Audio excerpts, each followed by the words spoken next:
Já, heyrðu, það var ríkisstjórnin í Færeyjum sprakk daginn og það var boðað til kosninga sem eiga að vera, ef ég man rétt, 8. desember. Það ætla að kjósa á aðvendunni í Færeyjum, þar sem að kristin trú hefur kannski meiri áhrif heldur en hérna á Íslandi og spilaði svolítið inn í af hverju ríkisstjórnin sprakk, en ég hingað komið með Færeying, Dagur í Dali, þetta velkomin. Takk fyrir. Kannski þú segir mig bara af hverju sprakk ríkisstjórnin? Já, hún sprakk vegna þess að það var ákveðin ráðherra sem heitir Jenis Rana sem í sínu hlutverki sem ráðherra var að gefa starfsmönnum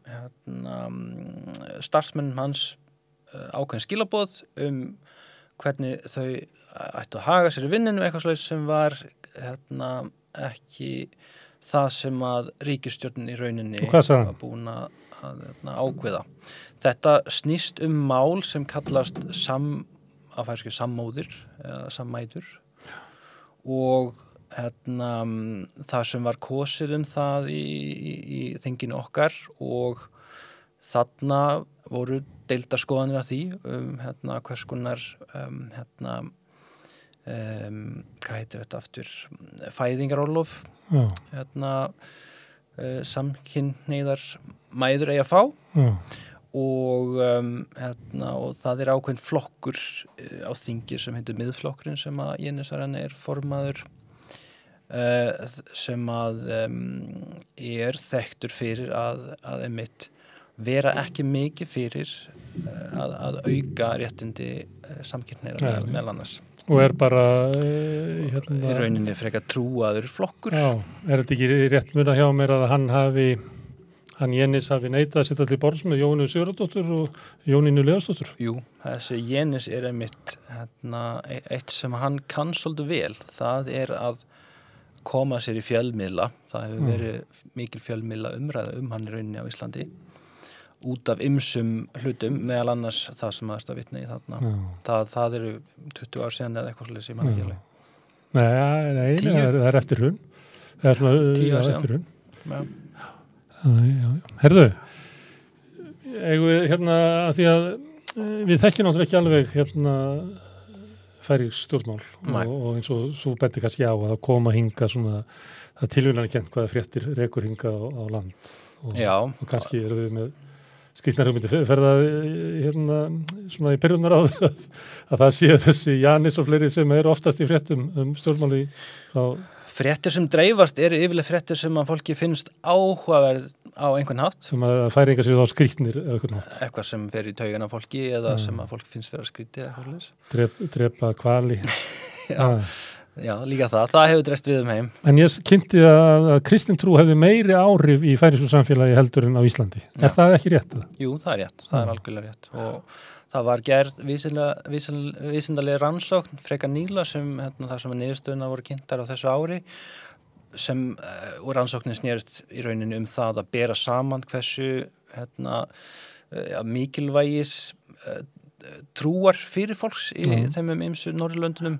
Það sem að Færeyjar voru í efsta sæti og kannski vesturströnd Noregs. Já, einmitt. Þarna það var ef ég man rétt í öðru sæti. En og þannig að borið sama við hinn Norðurlöndin hefur trú miklu meira þýðingu fyrir Færeyinga heldur en fyrir aðran í Norðurlöndunum, en ég myndi að sama tíma segja að borið saman við restina heiminum þá eru Færeyjar samt ekki svo langt uppi á listanum þar. Nei, ekki illa farnir og kannski repúblikanar í Bandaríkjunum nú orðið. Til dæmis, já. En það verið svolítið fjallað þetta og komið alls konar svona einhver rök fyrir af hverju trúin skiptir veigamikil þáttur í Færeyjum og vesturströnd Noregs og þá það nábýli við sjóinn og svo náttúrulega komu þarna kviknuðu svona sértrúarhópar, náðu fótfestu þar og og sumuleyti gætu við kannski fundið eitthvað svona líkindi hér á Íslandi sem væri Vestmannaeyjar eiginlega, sem væri líkast þessu, svo að kannski fólk sem að hlusta okkur, hérna geti máltað þetta við eitthvað, að þá erum við kannski að tala að Betani og fleira í Vestmannum, árið þess á samfélagi í Vestmannum, það er kannski svipað og í Færeyjum. Algjörlega, og Færeyjar eru mjög ólíkar Íslandi fyrir utan Vestmannum að því leyti að það eru 18 eyjar sem að fólk, 17 eyjar sem að fólk býr á og það að þegar það er haf sem skilur fólk að milli, það þá er fjarlæði miklu stærri heldur en væri eða væri land á milli. Þannig að fyrir 100 árum síðan þá geta verið þannig að eyjunar helming ás voru í rauninni ekki í tengingu við hvort annað. En Jenis sem að við erum að hann sker sig úr í stjórnmálum í Færeyjum. Hann er ekki venjulegur færeyskur stjórnmálamaður. Nei, hann hann er svo ofsatrúaður Sigmundur Davíð einhvern veginn. Já, hann er kannski hann er þekktur sem kannski talsmaður þeirra sem eru á móti því að samkynhneigðir fái fleiri réttindi. Móti þungunarofi. Já, til dæmis það líka. Móti glasafrókun. Já. Þetta er svona svipað og bara bræðralag Ítalíu eða eitthvað. En segðu mér annað áður en ég byrjaði að fá til að labba í gegnum flokkana. Hinir flokkandi sem voru með miðflokknum í stjórn sem var fólkaflokkurinn og sambandsflokkurinn. Já. Þeir sem kjósendur þessa flokka, leið þeim ekki vel með að vera í stjórn með miðflokknum. Er þannig staða sem hann hefur í að það þykir svona erfitt að vera með honum í stjórn? Já, þessi ríkisstjórn var sambandsflokkurinn, fólkaflokkurinn og miðflokkurinn og í sambandsflokkinum og fólkaflokkinum eru 2 vængir þar sem að það eru það eru einstaklingar með mikil völd þarna sem í rauninni eru frekar trúaðir líka að meðan að í þessum flokkum eru líka einstaklingar sem eru í hína áttina. Kannski svipað og við getum séð kannski sjálfstæðarflokkum sem eru svona armar, frjálslyndara fólk og svo kannski svona fólk sem er líkara miðflokknum á Íslandi. Já, það er nákvæmlega þannig. Og sambandsflokkurinn, fólkaflokkurinn, hann er svona systurflokkur sjálfstæðarflokksins og sambandsflokkurinn er kannski svona eins og Framsókn eða eitthvað. Það er erfitt að ég myndi lýsa færeysk stjórnmál þannig að við erum að tala 2 víddir sem að maður getur greint flokkanu með og önnur víddin er hægri vinstri eins og maður sér allstaðar en svo getur maður líka að tala upp og niður þar sem að upp eru viðhorf gagnvart því að vera annarkvort lýðveldi og niður er viðhorfum gagnvart því að vera hluti af danska konungsríkinu og svona hugsa flestir færingar stjórnmál og svo getur bætt við eina vidd í viðbót þannig að þetta verður 3 vidd sem er einmitt hversu mikið trú skiptir máli fyrir fólki og frelsi í persónulegu málum eða eitthvað slíkt sem við getum orðað sem er svona það sem er eiginlega megin ásinn í bandarísku stjórnmálum orðin þannig að það er svona ás sem að gengur þarna þvert inni. Herðu, en við skulum reyna að við ætlum að fá nefnilega Dagur til þess að fræða okkur aðeins færeysk stjórnmál og við ætlum að trilla okkur í gegnum það og við ætlum að byrja á fólkaflokkurinn sem er stærsti flokkurinn og ég týndi til myndir af formennunum en Kristján Andreasen, hann sagði af sér í morgun og það er ekki komið í ljós hver er formaðurinn? Nei, hann var einmitt kosin formaður eftir síðustu kosninga og var frekar nýr í pólitík þá. Hann stóð sig mjög vel í kosningunum síðast en einmitt flokkur hann stóð sig ekki vel í kosningunum til Fólkaþingið og færeyingar kjósa til danska þingsins líka. Og þar fór einn jafnaðarmaður og einn frá sambandsflokkinu. Já. Og það er áfall fyrir fólkaflokkinu að hafa ekki mann á danska þinginu. Þeir ekki endilega að hafa ekki mann þarna en hvernig þeir stóðu sig já, að hafa tapað svona mikið. En hann sagði í yfirlýsingu að hann hafi verið á móti hvernig var raðað á lista og hver var settur þarna sem mögulegu þingmaður. Og hann hafi spáðað í að fara illa. Já. Þannig hann hafi rétt fyrir sig hann að segja af sér. Ég held að það snýst það að þarna eru tveir armar, tveir vængir í þessum flokki og hann í meiri frjálslinda flokki endanum já, með til einkalífið og að ég held að hann hefur verið að reyna íta flokknum meira í það áttina en svo eru það aðrir einstaklingar bak við tjöldin sem að hafa einhver völd sem að hann hefur verið mögulega svolítið að glíma við en ég get samt ekki gefið þér einhver sönnunargögn það. En hann segir þetta eiginlega að hann hafi verið ekki fengið neitt umboð í flokknum og enn síður inn í þingflokknum, hann hefði leit út eins og hann hefði verið bara í slagin í þingflokksherberginu allan daga og raunverulega hafi þeir ekki verið tilbúnir að veita honum umboð sem að fékk með því að það var kosin eða valinn sem formaður með góðum stuðningi. Já, algjörlega. En fólkaflokkurinn, það bara Sjálfstæðisflokkurinn eða hvað? Já, hann hægri megin og í endanum sem styður lýðveldi líka. Já, oft í ríkisstjórn? Hann búinn að vera í ríkisstjórn meirhluta tíma síðan 30 ár, ég held að það séu kannski bara 4 ár eða eitthvað svoleiðis sem að hann hefur ekki verið í ríkisstjórn. Þannig ég ætla að reyða mér að segja að þetta svona sirka Sjálfstæðisflokkurinn, þótt að sé þannig að það ekki hægt að flytja stjórnmálaflokka alveg svona á milli, maður getur svona sagt að Bruce Springsteen sé Bubbi Mortens þeirra Bandaríkjamanna. Það hefur ákveðna vísbendingu en það ekki alveg satt. Að mörgu leyti þetta eins og Sjálfstæðisflokkur Færeyinga. Við skulum leyfa okkur að en síðan næsti maður, það Axel Vaff Jóhannessen. Þetta jafnaðarflokkurinn. Hvað þetta samfélgingin? Þetta danski jafnaðarmannaflokkurinn? Mjög svipað, hann vinstri megin og nær því að vilja vera hluti af konungsríkinu Danmörku en samt ekki eins mikið og sambandsflokkurinn en já, vinstri megin og frekar frjálslyndur almennt séð. Já. Hann oft í stjórn? Hann búinn að vera, já, eitthvað í stjórn síðustu 30 árin allavega en ekki eins mikið fólkaflokkurinn samt. Hann oftar í stjórnarandstöðu gegn fólkaflokkurinn. Ég myndi segja Þeir hafa aldrei verið saman í stjórn þessi tveir, fólkaflokkurinn og jafnaðarflokkurinn. Þykir það ósættið? Þetta eru gamli flokkar þannig að þeir hafa alveg póstverðin, ég get ekki sagt nákvæmlega. Ekki nýlega. Næst kemur hann Bárður á Steig, Níelsen. Hann í sambandsflokknum. Hvað? Sambandsflokkurinn einmitt sambandið sem verið að vísa í þarna, það sambandið við Danmörku og þetta einn af elstu flokkum Færeyja og hann frekar nýr sem formaður flokksins, var kosin fyrir 4 mánuðum síðan eða eitthvað og valið sem formaður og þetta flokkur sem að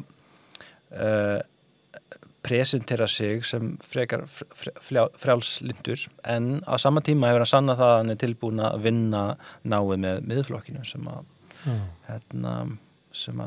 við vorum búin að tala eitthvað. Þannig að marga vistaverur í þessum flokki. Þetta sá flokkur sem leggur harðast svona afstöðu að halda sambandinu? Já, klálega. Þannig ef þú ert alveg harður á því og býrði í Færeyjum, þá kistu þennan flokk. Ég myndi segja að það aðalmarkmið flokksins. Segðu mér sjálfstæðisbarátta eða hugmyndur það. Það alltaf atriði í kosningum? Já, það alltaf stort atriði í kosningum. Þó svo að raunverulega breytist ekkert? Þá bara þegar koma kosningar, þá rís þetta mál upp? Ég myndi segja að verulega mikið hefur breyst við og stundum þetta mál varðandi það að vera hluti af konungsríkinu eða ekki, stundum að tala það eins og að það sé ákvörðun sem að getur verið tekin í dag og svo eru Færeyjar lausar úr konungsríkinu á morgun en í raun og veru hafa það verið mikla breytinga gerðar síðan 100 ár hægt og rólega og það bara að færa sig eina átt Færeyjar eru bara að færa sig það áttina að hafa fullt sjálfstæði. Meiri sjálfstæði. Heldur þú lifið það? Já, ég trúi það. Bara áður og verður gamall maður með þessu? Já, ég rauninni trúi að það geti gert sig að við séum orðin lýðveldi á næstu 10 árum en auðvitað get ég haft mikið rátt fyrir mér. Herðu, þá komið að Högn og Haudal sem að ég held að sé að það kalla Íslandsvinni, bjó hann ekki á Íslandi einhverju tímabili, talar íslensku og er það ekki Högni, mér minni það? Jú, það getur alveg verið. Ég meina Austfjörðum. Án þess að vita þá hljómalega sem að hann geti gert eitthvað svoleiðis. En það er þjóðveldi, hvað þýðir þjóðveldi? Það er flokkur sem að einmitt er í það áttina að vilja sjálfstæði og vinstri megin og frekar frjálslyndur líka. Þetta er svona vafki að hætti Ögmundar Jónassonar. Já, mjög svipað. Og Högni hefur verið áberandi stjórnmálamaður, var hann ekki sjávarútvegsráðherra eða? Jú, hann hefur verið einmitt það, hann var það í 4 ár. Gaman reyndur. Já, fyrir, í seinustu eða í ríkisstjórnin sem var undan þessari. Og einmitt byrjaði á þingi í 96 eða eitthvað svoleiðis ef ég man rétt. Þetta er ekki ungu flokkur, þetta er gamall flokkur líka.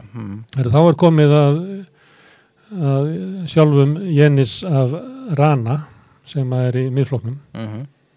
Já. Við vorum búin að ræða eitthvað hann. Já, þetta er maður og flokkur sem fær mikla fjölmiðla umræðu og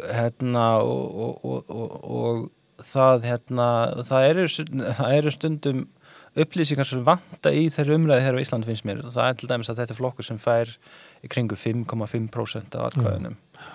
En út frá fjölmiðla umræði gæti maður ímynda sig að þetta er stærsti flokkur landsins. Já. Að þú segir þetta þá náttúrulega er að flokkur komast inn á þing í Danmörku þóttir séum undir 5%. Það er landið eitt kjördæmi, ég veit ekki hvernig að orða það, eyjarnar eitt kjördæmi, 33 þingmenn. Þannig að mörkin til þess að komast inn á þing eru bara 3% kannski. Já. Þannig að þessi flokkar sem eru komin í minni flokkana núna og þá allt í hennu byrtist kona. Það er Ruth Wang sem er í Framsókn sem er nú kannski ekki eins og Framsóknarflokkurinn eða hvað? Nei, hann er ekki eins og Framsóknarflokkurinn. Frekar svo Viðreisn kannski. Þessi flokkur var stofnaður sem afleiðing þess að einn þingmaður fólkaflokksins sagði sig úr flokkinum og ákvaða að stofna sin einn flokk sem átti að vera frjálslyndari heldur en fólkaflokkurinn sem að geti verið svolítið íhaldssamur. Og hann var formaður í 8 ár sá sem að stofnaði flokkin og hún tók svo yfir fyrir það bil 4 mánuðum síðan minni mig og þetta er lítill flokkur með minnir að þessi með 2 þingmenn eða 1 man ekki alveg 2 já læra heima emitt já og hún emitt er frekar ný í pólitík og og þeir eru ekki búnir að vera í ríkisstjórn sem þýðir bara það hefur ekki verið mikil fjölmiðla umræða þennan flokk í rauninni senustu árin. Ekki í Færeyjum? Ekki í Færeyjum.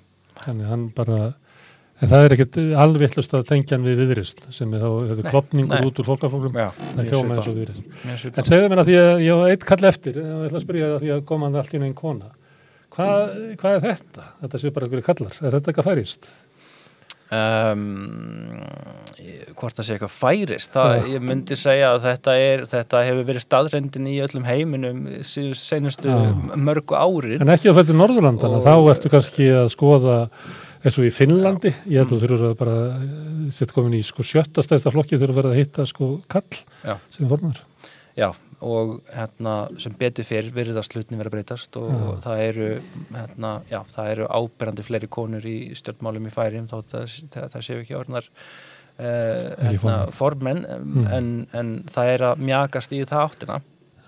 Þá er það minnsti flokkurinn sem var náð inn á þing og hann heitir Sámal Pétur í Grund. Já.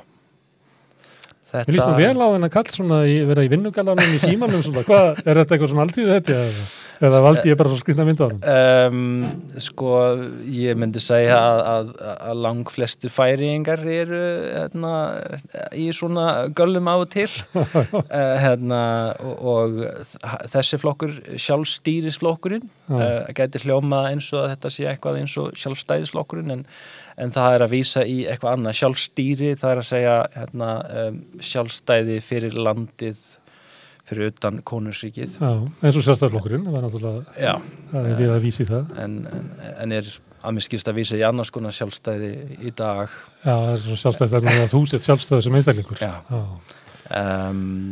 Og þetta er elsti flokkur Færeyja og hann er búinn að vera mjög lítil seinustu alveg 30 árin. En á hverju lifir hann? Hann náði inn einum þingmanni í síðustu kosningum og bara rétt svo og af hverju lifir hann en það er ekki vist að hann muni lifa svo mikið lengur fyrst það eru kosningar 8. desember og það er einhvern veginn alltaf í umræðinni í kringum kosninga hvort að þetta sé flokkur sem mun halda áfram að lifa. En hvaða erindi á hann? Þetta er elsti flokkurinn, en hvað er hann að bóða? Er þetta bara eitthvað svona gömul stofnun sem maður getur ekki dáið eða eitthvað? Að hluta til finnst mér þetta að vera gömul stofnun þar sem er mikil saga bak við og þetta er annars flokkur sem að sem segist verið í miðjunni og í þar seinustu kosningum stóð sig vel miðað við hvernig hefur verið að ganga seinustu 30 árin, cirka. Og virtist vera svolítið að finna sjálfan sig aftur en viðkomandi formaður sem var orðinn svolítið leiðtogi, hann hætti svo í pólitík og þessi samál tók svo yfir og þetta er lítil flokkur sem hefur ekki verið í ríkisstjórn seinustu árin, þannig að eins og framsókn hefur hann ekki fengið mikla fjölmiðla umræðu og hafa ekki verið mörg tækifæri til að heyra hvað þeim finnst ymskonar mál. Núna er bara, þetta er svo í Danmörku, það er bara búið til kosninga og það verður bara eldsnögg kosningabarátta. Mér skilst að hafi verið bara fyrstu umræðin að verið núna í kvöld, ég voni að hafi ekki tekið af þér að geta hort á þær. Nei, ég mun örugglega geta uppfært mig það. En hvað verður kosið? Er kosið nokkuð sérstætt eða er það kannski þannig í Færeyjum að þeirra fyrir að líða kosningum að þá koma bara gömlu málin upp aftur sjálfstæðið, kristileg viðhorf, hægri og vinstri og kannski er alltaf erfitt að sjá hvað er kosið í þessum kosningum annað en síðustu kosningum. Já, það er rauninni það. Það er allavega það mín upplifun að það eru þessi sömu mál sem að poppa upp og hafa verið þemaið allt mitt líf allavega. Já. Og lítil breyting á fylgi milli flokka. Ég pröfaði aðeins að fara svona aftur í tíman og þá fannst mér þetta að þetta leit út eins og samfélag sem er alltaf að kjósa sem er hlutina og þetta eru bara, þú ert bara í einhverju træpi, þú tilheyrir þessu flokki og það er sára lítil breyting á fylgi milli flokkana. Þetta er fréttaskýring úr 30 feta hæð þegar við flýgum yfir fjöður. Já, mín upplifun er allavega að þetta breytist mikið og til dæmis í kosningunum, ég man ekki hvort það við 2001, þar var mynduð ríkisstjórn sem var hlynnt því að leysast úr konungsríkinu Danmörku og var að vinna í það áttina og þannig að það var að mínum að töluvert breyting, það fór svolítið mikið meira í það áttina en það var búið að vera og í kosningunum sem voru í kringum 2013 eða eitthvað slúðist, 2011 þarna stóð fólkaflokkurinn sig óvenjulega vel og og fékk nánast öll völdin þannig að ég held að þegar maður þekki flokkan og hvað það þýðir þegar að einn flokkur bæti við sig 5% með annar þá hefur það áhrif á eigunum. Ef maður þekki flokkana þá getur maður segja hvað það þýðir. Á tímabili fylgdust Íslendingar með vegna þess að það virtist vera að Færeyingar ætluðu að bjóða upp kvótan. Já, það var mikið umræðinni þá á einu kjörtímabili. svo hérna mistu þeir flokkar völdin og það var snögglega stoppað. Já. Þannig það eru hérna vissar breytingar. Herðu, þú ert búin að vera að keyra okkur hérna færi stjórnmál. Þegar maður hérna fer til Belfast, þá getur maður farið í svona ferðir og skoðað hérna the murals og svona frá the troubles. Það verður að segja manni frá katholikum og mótmælendum og öllu þessu. Og svo það regla þannig að þetta svona gamli leigubílar sem notar í þetta. Svo það regla þannig að þegar ferðin búin, að þá spyr sá sem að kerði mann, hérna, hvort heldur ég sé sko katholikið eða mótmælendi, því það megi ekki segja það á leiðinni. Þannig nú ætla að spyrja, tókstu þátt í pólitísku starfi þú var bjóst í færum? Já, ég gerði það. Og í hvaða flokki? Ég var þá í sjálfstýrisflokkinu, en ég er búin að færa mig töluvert til vinstri. Það var þessi litli þarna. Það er þessi pínu litli, minnstu flokkurinn. Já. Ég held að enginn hefði veðjað á það. Nei, alveg pátið ekki. En þú ferðir yfir í? Já, ég færi mig til vinstri með tímanum, eða kannski ég bara áttaði mig á, ég var miklu meira til vinstri eldri en ég held. Þú ætlar að kjósa það ekki? Jú. Og getur þú kosið hér eða flýgur þú til færiða? Nei, ég get sendt það í póstinum. En heldur þetta verður spennandi kosningar, eða ekki? Alltaf spennandi og jú og ég efast ekki að Jenis geti komið sér í fjölmiðlana já, það er athyglisvert að hann er einn af þessum litlu flokkum og maður heyrir mikið hann og ekki mikið hina litlu flokkana. Hann kann að tefla sitt hann kann að tefla. Já. Herru, gaman að tala við Dagur, kannski heyrum við í þér áður en að kemur á kosningunum 8. desember. Það er alltaf gaman og fróðlegt að fylgjast með færeysku samfélagi. Við ætlum að skipta yfir í femínska fréttir eftir augnablik.